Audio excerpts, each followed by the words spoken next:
Hi friends, అందరికీ నమస్కారం. Friends, ఈ వీడియోలో రెండు తెలుగు రాష్ట్రాలకు సంబంధించిన వెదర్ అప్డేట్ ఇప్పుడే రావడం జరిగిందండి. వీడియోలోకి వెళ్ళి వివరాలు తెలుసుకునే ముందుగా మన ఛానల్ని సబ్స్క్రైబ్ చేసుకోండి.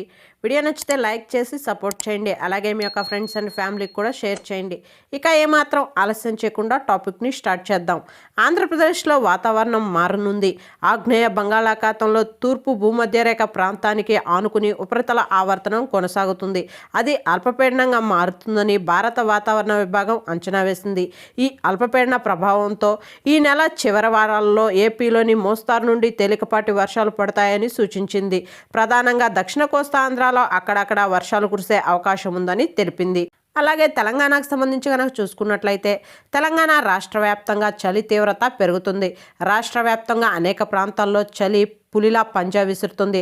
హైదరాబాద్లో ఉష్ణోగ్రతలు భారీగా పడిపోతున్నాయి. వాతావరణ శాఖ హెచ్చరికలు సుమారు 11 డిగ్రీల కనిష్ట ఉష్ణోగ్రతలు నమోదవుతున్నాయని, ఈ మేరకు హైదరాబాద్లో ఎల్లో అలర్ట్ జారీ అయిందని, నగరంలో పొగమంచు కురుస్తుందని, ప్రజలు అప్రమత్తంగా ఉండాలని హైదరాబాద్ వాతావరణ కేంద్రం తెలిపింది. ఓకే ఫ్రెండ్స్, చూశారు కదా రెండు తెలుగు రాష్ట్రాలకు సంబంధించిన వెదర్ అప్డేట్. వీడియో నచ్చితే లైక్ చేయండి, మన ఛానల్ని సబ్స్క్రైబ్ చేసుకోండి. Thank you.